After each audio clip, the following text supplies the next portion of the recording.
এখন সাধারণ মানুষকে জিজ্ঞাসা করলাম, এখানে প্রার্থীকে বলছে কল্যাণ ব্যানার্জির ছেলে। আমাদের লজ্জা যে একজন অ্যাডাল্ট না হলে সে তো ভোটে দাঁড়াতে পারে না, কিন্তু তার পরিচয় কল্যাণ ব্যানার্জির ছেলে হিসেবে, এটা আমাদের উত্তরপাড়ার লজ্জা। বাবা যদি আগলে রাখে একজন প্রার্থীকে, কর্মীদেরকে তো জবাবদিহি করতে হয় ভোটারের কাছে, তো কর্মীরা হয়তো ক্ষোভে এটা লিখেছে। আমি বুঝতে পারছি না যে উত্তরপাড়ার ক্যান্ডিডেট কে, আমাদের এমপি মহাশয় না ওনার ছেলে, কেননা হাত জোর করে উনিই বাড়ি বাড়ি ঘুরছে ভোট চাইছে।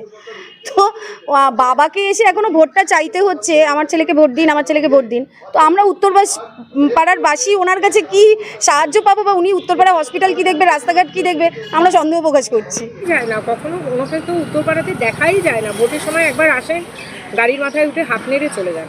উনি ব্যক্তিগত জীবনে হয়তো খুব ব্যস্ত হতে পারে। এবং মীনাক্ষী কি করলো বা কল্যাণ ব্যানার্জির ছেলে কি করলো সেটা বিষয় না। আপনি মমতার পক্ষে না আপনার মমতার বিপক্ষে, এইটা হচ্ছে কথা। এবারের ভোটটা হচ্ছে মমতা বনাম জনতা। যারা অন্য বিরোধী দলের সাপোর্টার বা ভাবেন যে অন্য বিরোধী দলকে সাপোর্ট করেন, তারা লক্ষ্মীর ভান্ডার পান না। সবাই এরকম প্রচুর মহিলা আছেন যারা লক্ষ্মীর ভান্ডার পান না বিজেপি করার জন্য বা সিপিএম করবার জন্য। মানে লক্ষ্মী ভান্ডার আমার কোনো টার্গেটই না। আমার টার্গেট হচ্ছে পড়াশোনা শিখে মানুষের মতো মানুষ হয়ে কোনো ভালো চাকরি বাকরি করে নিজেকে প্রতিষ্ঠিত করতে। তো যদি ধরুন এরকম হয় যে তৃণমূল কংগ্রেস এবং সিপিএমের আসন সংখ্যা 1, মীনাক্ষী মুখার্জি উত্তরপাড়া থেকে দাঁড়িয়েছেন, মীনাক্ষী মুখার্জি তার ভোটটা কাকে দেবেন? তৃণমূলের পক্ষে দেবেন না বিজেপির পক্ষে দেবেন? এই প্রশ্নটা আপনারা করবেন এবং উত্তরটা নেবেন। সিপিএম এর ঘোষিত নীতি হচ্ছে বিজেপিকে রুখতে তারা তৃণমূলের সাথে আছে। তারা পশ্চিমবঙ্গের মানুষ বুঝে গেছে যে উনি ভয় পেয়েছেন। ওনার যে কথাগুলো মুখ দিয়ে এখন বেরোচ্ছে, এগুলো ভয়েরই বার্তা। উনি ডাক্তার থাকে না, নার্স থাকে না, জল নেই, ওষুধ নেই, মরণাপন্ন মুমূর্ষু রোগীরা আসছে, এমন অনেকবার হয়েছে, তারা পরিষেবা না পেয়ে মারা গেছেন। লক্ষ্মী ভান্ডার পান না। কেন পান না? কেন?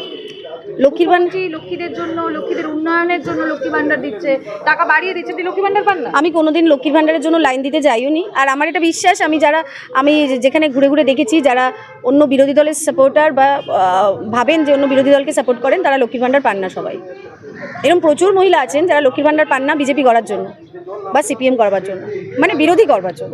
সেই জায়গায় দাঁড়িয়ে আমরা দেখতে পাচ্ছি মুখ্যমন্ত্রী বারংবার হুঁশিয়ারি দিচ্ছেন, একদম দোরগোড়ায় চলে এসেছে। সেই জায়গায় দাঁড়িয়ে তিনি বলছেন যে টিপে টানিয়ে দেবো, হাতে বিজেপির পোস্টার নিয়ে বলতে হবে যে বিজেপি করি না। এটা মুখ্যমন্ত্রী সুলভ কথা বলে? একদমই না। উনি কোনোদিনই মুখ্যমন্ত্রী সুলভ কথাবার্তা বলেননি।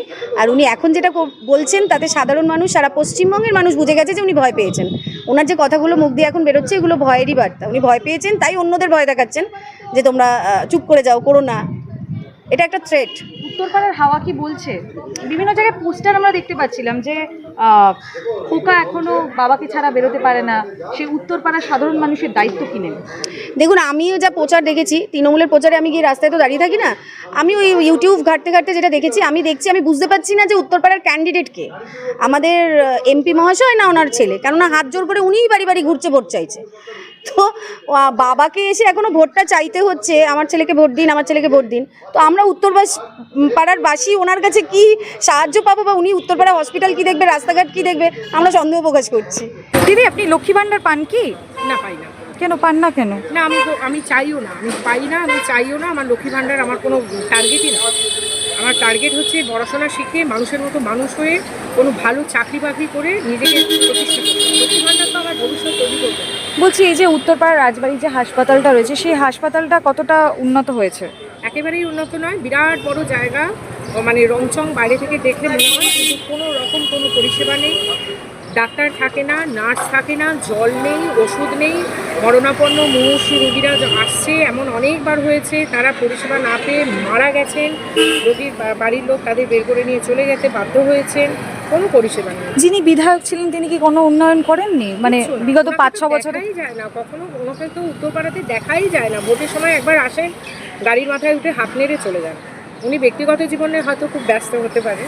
কোনো উন্নতি নেই। আপনি দেখতেই তো পাচ্ছেন রাস্তাঘাটের এই অবস্থা, স্কুল কলেজের মারাত্মক পরিস্থিতি। যে প্রতিদিন উত্তরপাড়ায় একটা করে অ্যাক্সিডেন্ট, লোক মারা যাচ্ছে, জল নেই, এ নেই, ও নেই, মানুষের অভিযোগের শেষ নেই। ওনাকে কোনোদিন দেখাই যায় না, উত্তরপাড়াতে আসেনি না উনি। দিদি, 26-এই কোনো পরিবর্তন মানে আপনি চাইছেন উত্তরপাড়াবাসী হিসেবে? অবশ্যই চাইছি, এর কোনো বিকল্প হতেই পারে না।